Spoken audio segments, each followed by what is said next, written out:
My mom didn't raise her voice, didn't blink. She just set down her fork, looked straight at me, and said, "We used your college fund for Emily's IVF.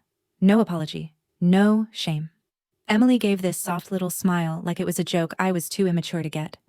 "You'll understand eventually." My dad adjusted a napkin that didn't need adjusting. The room tilted, but I didn't cry. Didn't ask why. I placed my glass down gently and said one word that cut through the silence like a blade. "Refund." And in that moment, everything they'd buried began to crack open. Before I go any further, tell me where you're watching from, and hit like and subscribe if you've ever been betrayed by your own family. No one warns you how deep favoritism can cut, or how quietly the people you love can break you. If any part of this already feels familiar, stay with me, because it gets darker. I grew up in a house where silence wasn't peaceful. It was selective. It wrapped itself around the people who mattered and squeezed the rest of us out. Emily had always been the chosen one long before I understood what favoritism even meant. Her photos lined the mantel, shiny trophies, polished certificates, a lifetime of applause frozen in frames. Mine lived in drawers or boxes if they survived at all. One of my earliest memories is standing in the hallway holding my pillow while my mom Diane told me Emily needed my room. I was 6. Emily was 17, preparing for college applications. Diane's scrub smelled like antiseptic and lavender lotion as she said, "Ava, sweetheart, your sister needs quiet. You'll be fine in the smaller room." She didn't wait for my reaction. She never did. I walked into the cold guest room and told myself it was temporary. I didn't know temporary would become the default of my life. Sunday mornings were the same story. Emily got heart-shaped pancakes and sliced strawberries. I got cereal with the quick, "You're easy to please, honey." My dad Robert tried to float between us like some human buffer, pretending fairness existed if he stayed quiet enough. When I asked once, just once, why things were different, he gave my hand a soft squeeze and whispered, "Let's not start anything. Peace is important." I learned early that peace meant everyone else's comfort, not mine. School became my escape. Writing was the only place I didn't feel edited out. In 7th grade, I won a regional writing award, first place. I remember standing on stage clutching a glass plaque, scanning the crowd for Diane. She'd promised to try to come. That should have told me everything. When I got home, glowing plaque still warm in my hands, Diane was busy taking photos of Emily in her choir outfit. "Sweetheart, I couldn't miss Em's performance," she said. "You understand, right?" I nodded. That's what I did best. But something tiny cracked in me that day, a hairline fracture I didn't feel until years later. At 16, I worked part-time at a cafe, saving every tip in a metal box under my bed. One afternoon, Diane opened my door without knocking. She never knocked, and said Emily was going through a stressful time and needed to borrow some money for a week or two. Emily appeared behind her eyes, red sigh, dramatic and rehearsed. "I'll pay you back," she promised. She didn't. Diane never brought it up again. I told myself it didn't matter. But it did. Every small theft adds weight, even if you pretend it doesn't. Holidays made everything harder, Christmas especially. Emily unwrapped jewelry, boots, once even a designer bag. I got socks, a journal maybe, a candle labeled calm. I'd sit on the carpet breathing in pine and cinnamon while Diane explained Emily needs a little extra joy this year. Every year, apparently. But I kept swallowing it, thinking that was what good daughters did. By 18, I tried to break the pattern. Quietly, secretly, I applied for a scholarship. When the confirmation email came, my heart raced. I finally felt like I had something that belonged only to me.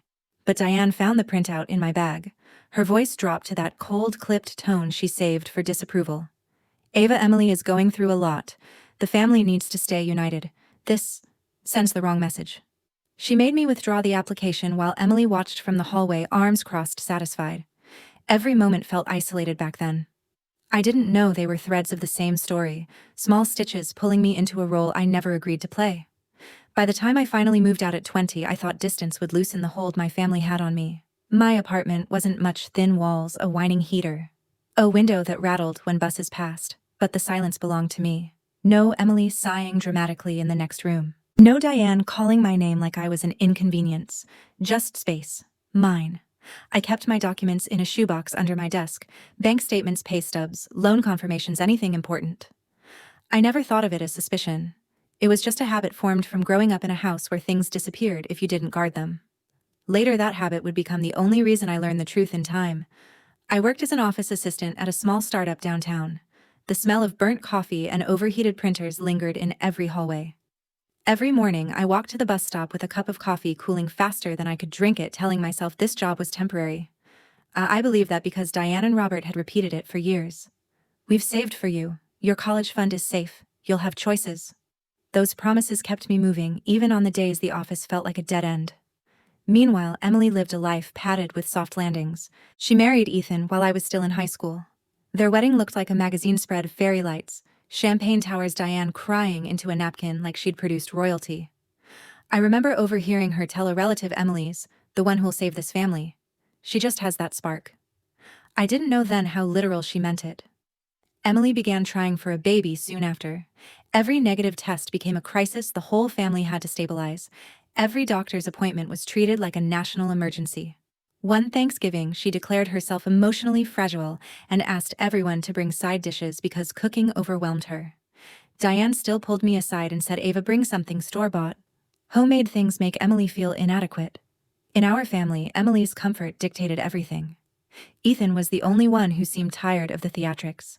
He'd sit on the couch, shoulders slumped, listening to Emily list supplements and schedules. Once, when she left the room, he muttered, "Sometimes I think telling the truth would free everyone." When I asked what he meant, he quickly shook his head, guilt rising in his eyes. I should have pressed him. I didn't. Then came the winter that changed everything. It started with a text from Diane: "Dinner Sunday. Be on time. Emily needs support." Those last 3 words were the theme song of my life. When I walked into my parents' house that night, the smell of pot roast filled the air.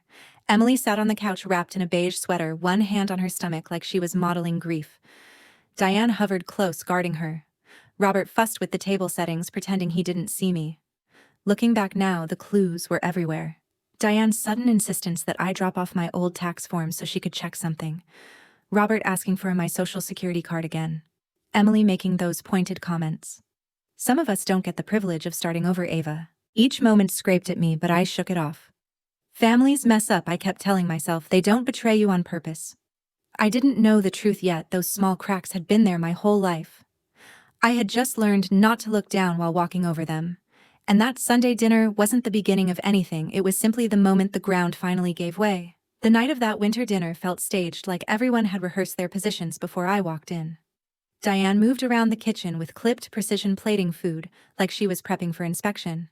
Emily sat at the table in her spotless beige sweater, chin slightly lifted, already performing fragility. Ethan hovered behind her eyes, tired shoulders tense. Robert fussed with silverware, pretending he hadn't seen me enter. Then Diane delivered the line that split my world open. "We used your college fund for Emily's IVF. No apology. No hesitation. Just fact, as cold and clean as a medical report." Emily didn't wince. She gave me that familiar, soft, condescending smile. "It was for a good cause, Ava. You'll understand someday." I didn't respond. Didn't look away. I set my glass down gently and said, "Refund." The word hung in the air like broken glass. Robert froze, napkin halfway folded. Diane blinked once, her jaw tightening as if I'd disrespected some sacred rule. Emily's smile cracked at the edges. Ethan stared down at his plate, hands clasped too tightly. They had no idea I already knew more than they thought. That afternoon during my lunch break, I'd checked my college account, watched the balance drop to 0, watched the account itself close. And then I'd seen the loan, heavy recent stamped with my name. Ava Mitchell. A signature that looked almost perfect. Almost. That night, sleep wouldn't come. I sat in my small apartment watching headlights sweep across my wall while anger pulsed through me in slow, steady waves. Diane's icy tone. Emily's smugness. Robert's silence. Ethan's avoidance. Each moment replayed like a loop I couldn't turn off. By morning, I tried to convince myself there had to be a misunderstanding. That's what families do, right? They mess up, then make things right. I walked to work in the biting cold breath, fogging hands numb, repeating the lie to myself. But the truth didn't soften overnight. It sharpened. At my desk, between answering emails and sorting schedules, I opened the banking app again. Nothing had changed. The account wasn't just empty. It was gone. Closed. And the loan wasn't a glitch. It was processed, approved, signed. By me. My hands shook as I zoomed into the digital signature. The curve of the A. The sharp angle of the V. The slight hesitation before the final M. It looked like mine, but it wasn't mine. No one imitates your handwriting that precisely unless they've practiced. A cold realization crawled up my spine. Someone in my family had prepared for this. As if sensing my thoughts, my phone buzzed. A text from Diane. "Don't overthink things. Emily is under a lot of pressure. She needs the family right now." When I didn't reply, another text came through. "If you can contribute a bit more this month, it would really help her mental state." I stared at the screen, disbelief dissolving into something sharper. My stolen future wasn't a mistake, it was an expectation. That evening, I drove back to my parents' house. I don't know what I wanted, maybe honesty, maybe guilt. But when I walked into the kitchen, Diane was folding towels, Robert was wiping down a spotless counter, and Emily was scrolling her phone, legs crossed like a queen holding court. "Mom," I said quietly, "did you or Dad take out anything in my name?" Diane didn't turn fully toward me. "Ava, don't start. You're being dramatic. We did what we had to do for your sister." "For Emily," I echoed. "Yes," she snapped. "She's fragile. A good sister wouldn't make this harder." Something inside me tightened, not loud, not dramatic, just a quiet wire pulled near breaking. "This wasn't support," I said, "it was theft." Emily finally looked up. "Oh please, you're young. You can start over. Not everyone has that luxury." Robert cleared his throat. "Let's keep the peace, okay, peace? Their kind of peace. The kind built on my silence." I left with my jaw clenched, heart pounding, not in fear but in certainty. If I didn't draw a line now, I'd never have one. The next morning, the situation worsened. At 8:14 a.m., an email alert flashed across my phone. "Unusual account activity detected." My stomach tightened. The timestamp lined up with something I'd tried to ignore 3 months earlier. The same week Diane had insisted on sorting my mail to save me time, and the same week she'd asked for my social security number again, just in case. I reread the alert twice, the words blurring into something heavier than panic. I needed answers I couldn't get from a screen, so I went to the one person I trusted. Jade. The downtown branch of Crescent Bank buzzed with lunchtime traffic when I walked in, shoulders hunched against the cold. Jade took one look at my face and pulled me straight into her office. "You look awful," she said softly. "What happened?" I showed her the alert. Then the loan, then the signature. Her expression darkened. She typed quickly, pulling up my credit file. After a moment, she turned the screen toward me. "Ava, this wasn't a clerical error," she said. "Someone filled out these forms intentionally. My name sat at the bottom of the digital contract, the signature so close to mine it made my skin crawl, and the timestamp 3 months ago sat there like a confession." Jade leaned in. "Who has access to your personal documents?" I swallowed hard. "My family." She didn't speak. She didn't have to.